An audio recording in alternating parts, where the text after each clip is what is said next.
नमस्कार. सिकंदर शेख हा महाराष्ट्र केसरी रुस्तम हिंद असलेला पैलवान, महाराष्ट्राचा स्वाभिमान, महाराष्ट्राचा अभिमान, हा सिकंदर शेख आणि मी एका गल्लीत एका गावात राहिलेलो आहोत. त्याच्या पूर्ण कुटुंबाला मी स्वतः व्यक्तिशः ओळखतो. पूर्ण मोहोळ तालुका, सोलापूर जिल्हा त्याच्या कुटुंबाला ओळखतो. हमाली करत आपल्या मुलाला जागतिक दर्जाचा पैलवान बनवलेलं त्याचे वडील आणि आज या महाराष्ट्राचा अभिमान असलेल्या सिकंदर शेखला शस्त्रास्त्र तस्करी प्रकरणात पंजाबच्या पोलिसांनी अटक केली. मुळातच हा विषय संपूर्णपणे संशयास्पद आहे. सिकंदर शेख याने आतापर्यंत पंजाब आणि हरियाणामधल्या शेकडो पैलवानांना चितपट केलेला आहे. पंजाबमध्ये जाऊन पंजाब आणि हरियाणाच्या पैलवानांना धूळ चारणारा हा महाराष्ट्रातला मराठी पैलवान याच्या संदर्भामध्ये आकसाने किंवा द्वेष भावनेतून किंवा भविष्यातल्या स्पर्धेतून बाद करण्याच्या करता हे पैलवान गँगमधून षडयंत्र तर झालं नाही ना, याच्या संदर्भानं खऱ्या अर्थानं तपास केला गेला पाहिजे. शस्त्रास्त्र तस्करी करून 2 रुपये मिळवण्याच्या करता सिकंदर शेखनं हे कृत्य केलं असेल याच्यावर कुठल्याही महाराष्ट्रातल्या जनतेचा विश्वास बसू शकत नाही. कारण सिकंदर शेख साधारणपणे दररोज सरासरी 2 ते 3 कुस्त्या करायचा सीझनमध्ये, कधी कधी 8 कुस्त्या एका दिवसात करायचा आणि 99% कुस्त्या सिकंदर शेख हा जिंकायचा. सिकंदर शेख एवढ्या कुस्त्या करायचा, साधारण वर्षभरामध्ये सरासरी 400 ते 500 कुस्त्या व्हायच्या. म्हणजे सिकंदर शेखचा वार्षिक इन्कम कुस्त्यांमधून 4 ते 5 कोटी रुपयाचा असायचा.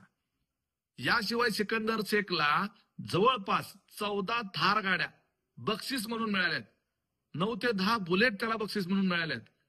30 ते 40 म्हशी त्याला पंजाबमधून बक्षीस म्हणून मिळाल्यात. इतर बक्षिसं मिळालेली ती वेगळीच. एवढा इन्कम असलेला सिकंदर शेख काही रुपये मिळवण्याच्या करता शस्त्रास्त्राच्या तस्करीमध्ये भाग घेईल, हे अजिबात खरं वाटत नाही. हे मराठी पैलवानाच्या विरोधात पंजाब आणि हरियाणातल्या पैलवानांनी केलेलं षडयंत्र असू शकतं. मी सिकंदर शेखला निर्दोषत्व देत नाही, परंतु या प्रकारामध्ये संशयाला निश्चित अशी जागा आहे. आम्ही सिकंदर शेख यांच्या वडिलांच्या बरोबर चर्चा केली, त्याच्या मित्रांबरोबर चर्चा केली. एवढंच काय, आम्हाला तो लहानपणापासून माहित आहे. त्यामुळे सिकंदर शेखचं कॅरेक्टरच्या बाबतीमध्ये आम्हा सर्वांना त्या संदर्भात माहिती आहे, कारण आम्ही त्याचे शेजारी आहोत, आम्ही त्याच्या गावकरी आहोत. सिकंदर शेख आता या सीझनमध्ये पंजाबमध्ये ज्या खोलीमध्ये भाड्यानं राहत होता तिथं त्याच्याबरोबर आणखी 2-3 जण राहत होते. सीझन संपल्यानंतर सिकंदर शेख हा महाराष्ट्राकडे निघाला असताना त्याचे ते सोबतचे भाडे करून राहणारे जे मित्र खोलीतले होते ते देखील निघाले होते. त्या मित्रांनी सिकंदर शेखला सांगितलं की आमचं एक पार्सल घरी राहिलंय, तेवढं ते उचल आणि एक ठिकाणी नेऊन पोच कर.